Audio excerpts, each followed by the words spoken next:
We are glad to see you again on our channel. Today we have a short retelling of the 2014 sci-fi movie, The Signal. A group of student hackers accidentally start receiving mysterious messages from a stranger with the nickname NOMAD. They have no idea what they are dealing with.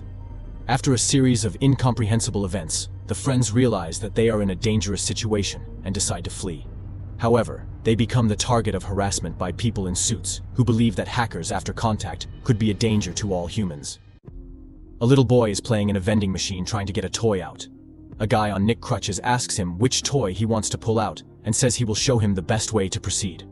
He shows the boy the trajectory of how best to do to make it work. The guy gives the boy $1 and walks away wishing him luck.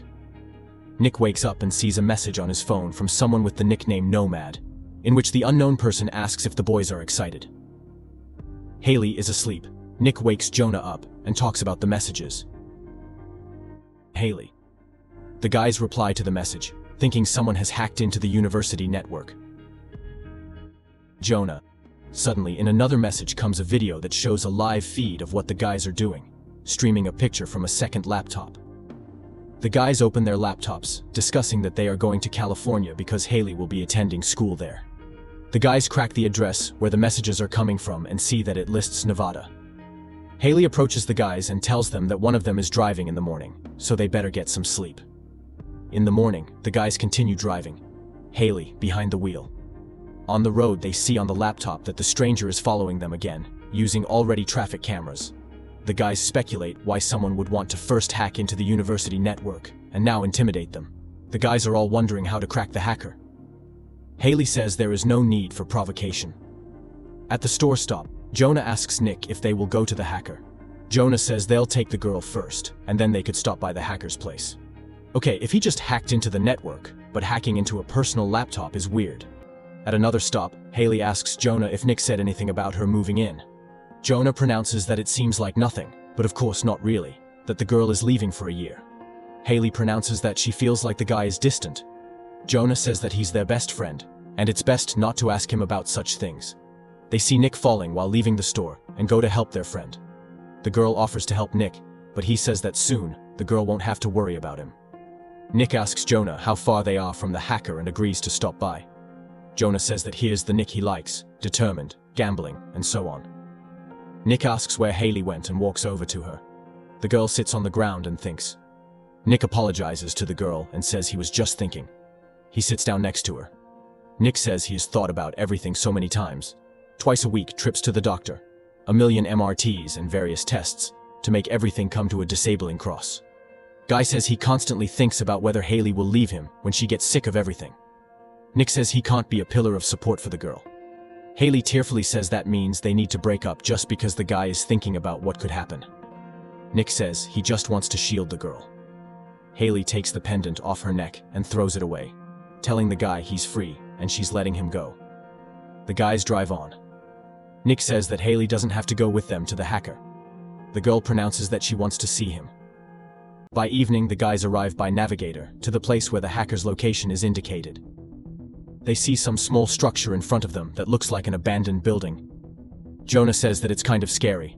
Nick says that sitting in the car they won't figure anything out, asks his friend to take the camera. Nick tells Haley to wait in the car and lock the door. The guys approach the building and discuss that it could just be a repeater standing here, and the hacker himself could be anywhere. Nick says that from the looks of it, there doesn't appear to be anyone in the house. Jonah pronounces that they will just take a look and leave. Upon entering the house, in total darkness, the guys see that there is a baby stroller standing there. In the darkness, Nick loses Jonah and tries to catch up with his friend. He sees Jonah sitting on a chair. The guy scares Nick. The guys find the basement and decide to go down there. Downstairs, the guys discover server racks, all covered in dust. Suddenly, they hear Haley screaming and run to her. The guys approach the car and see that all the doors are open and the girl is not inside. They see some movement between the trees and run towards the woods. Nick comes to his senses. He sees masked men in front of him. Nick is wheeled down the hallway in a chair and with an IV. The guy is brought into some kind of office. Damon in a suit walks into the office and sits down across from Nick. Damon. He turns on some device and makes some notes. The man asks if Nick can speak. Nick asks where he is and says he can't feel his legs. Damon says he is a doctor and is leading a scientific team to figure out what happened to the guy. The man asks if Nick can remember when he first heard the signal. Damon says that their information about what happened is extremely limited due to Nick's condition. Damon says that the boy made contact with an EBS, an extraterrestrial biological entity. The man says they're not sure exactly what they encountered, and there's a risk of foreign infection. Nick has a lot of questions. The guy's nose starts to bleed. Nick is in the room looking at the windows, the walls, and the door, and the doctors are watching him. As Nick is wheeled down the hallway, he sees people in suits washing other wards. In one of the rooms, the guy sees Haley lying in a bed. Nick tries to stop, but the man driving him doesn't let the guy get back up. Nick asks Damon what happened to Haley and says he wants to see the girl. Damon says that it's impossible right now and that the best way to help the girl is to help them. Damon starts asking Nick silly questions such as how many fingers he has, whether he is from the planet Earth. Then the man asks when Nick and his friends first picked up the signal. Nick tells him that NOMAD hacked the university network first, and then several servers, including the guy's personal servers. Damon turns on a recording on the TV and asks Nick to watch it. On the screen is the footage from the camera when Nick and Jonah went into the house and filmed. Stopping the tape, Damon reveals that the face of some alien creature can be seen among the trees. Back in his room, Nick hears Jonah's voice from the vent. He asks his friend where he is. Nick pronounces that he saw Haley, and it is as if she is in a coma. Jonah says that the doctors are doing strange things and that something is wrong with his body. Jonah says he has to go, and that everything here is running like clockwork. Nick asks Damon why the clock in the hallway is not working, but stands at 1:30. The guy clearly names the location of the clock, saying the number of doors and turns before it. Damon says they just broke, and asks the guy to get back to the task at hand. Nick has figures of different colors and word plates in front of him. He needs to combine them correctly. The guy does a great job, and Damon says that the task had an emotional effect on Nick. Nick says he won't say a word until he sees Haley. Damon drives Nick to the girl's room and says that while she is in a coma, she cannot be helped in any way. The man promises that he will see the girl first as soon as she wakes up. Back in his room, Nick figures out how to find out the code to the door. He tells Jonah that the friend was right, and everything here works like clockwork. Jonah says he is having a hard time understanding everything, and it seems like they are sick or infected. Nick says he needs his friend's help, and says he will dictate the variables and the friend will take half of it. Nick dictates numbers to Jonah and writes something, crossing it out on a napkin. Jonah pronounces that he has been forced to drink something and can't feel his hands. Damon and other people in suits are doing some experiments with a cow. Suddenly a siren goes off as Nick is being wheeled down the hallway. A voice over the loudspeaker says that the object has broken free. While people are distracted, Nick leaves to go to the restroom, but Nick comes after him and quickly takes the guy away. The guy is brought to some room, held there for a bit. The siren goes off and Nick is taken out. He sees some black scratches on the walls. Nick asks Damon what happened in the hallway. Then the guy starts to speak up and says he's the only one in his right mind here. Damon tells Nick that Jonah was never here. The man in the suit sees blueprints and notes on Nick's bed. Nick carries Haley's bed down the hallway. He is about to open the door, but the men in suits notice him and stop him. Nick remembers walking with Haley and running. Nick comes to his senses and sees Haley in front of him, the girl lying next to him. They talk for a bit, but the costumed men push Nick away and the guy falls to the floor. Nick sees something black on his arms and then discovers iron things instead of his legs. Nick starts to panic and tries to get up. Damon is watching the hero. He tells Nick to hook himself up to an IV. Instead, Nick takes the bed with Haley and walks off down the hall. Damon catches up with the guy and tells him it is dangerous for him to be outside. Nick and Haley leave on the elevator. Nick gets off the elevator, runs down some kind of pipe.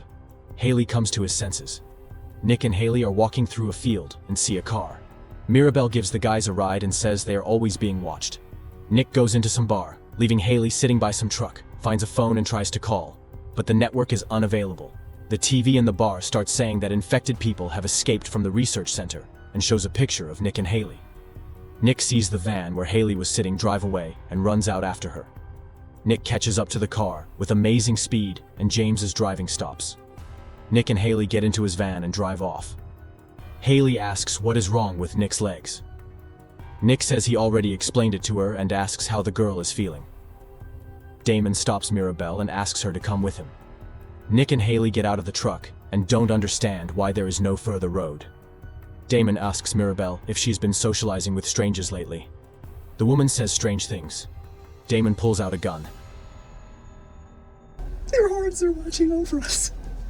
Nick and Haley reach the canyon and say they have already driven through it. They see some sort of tourist center and go to look around. Inside, the guys find a map and try to figure out where they are. Haley talks about some kind of sound. Nick pronounces that they need to spend the night here. Nick also says that it's his fault because he wanted to find the hacker. In the evening, when it is already dark, Nick and Haley hear some sounds. Someone is looking for them. People in suits and with guns surround the building. Nick sees Jonah in a costume. Damon comes to James and asks if he has been in contact with the guys. James is acting strangely. Damon takes his life. Nick talks to Jonah and they come to the conclusion that they are in Area 51. Jonah pronounces that they are test subjects. He pronounces that the maps have non-existent roads and towns on them. Jonah says that they are trapped in a huge government zone. Nick tells his friend that Haley is sick and that someone needs to tell it, expose them. Jonah pronounces that he is sick too, and there is something foreign about him. He also says that it feels like something has been taken inside him. Jonah takes off his gloves and shows Nick his hands, which are also made of iron things. The guy pronounces that he tried to rip them off. Nick tells his friend that they need to get to a place where there are a lot of people to escape. The guys drive down the road.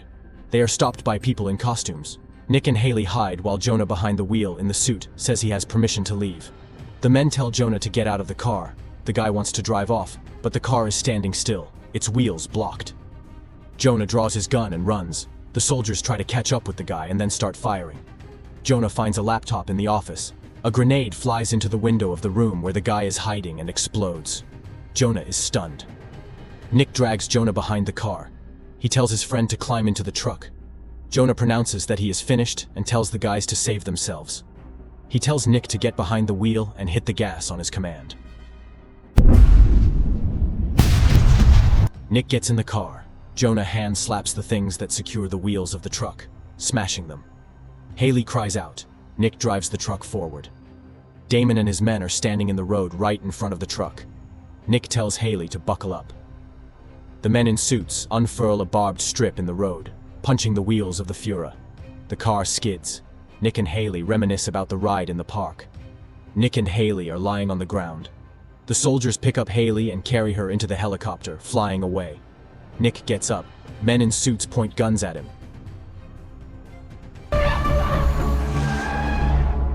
Damon with a red suitcase walks over to the guy. Damon tells Nick that he can't get Haley and not to even think about it. Damon tells the guy to look at himself. He has the perfect combination of human will and alien technology, Damon's best achievement of them all. Nick realizes it's inverted to mean NOMAD. Damon says that he's the one who lured them here. He pronounces that guys were looking for him and let Nick ask if he found what he was looking for. Nick remembers standing by the river during the run and looking at the water. Nick clutches the Haley pendant in his hand and begins to scream. Nick abruptly gets out of his seat and starts running at breakneck speed. He breaks through some glass and ends up on the other side. Nick watches as Damon removes his helmet. The back of the man's head is made up of wires.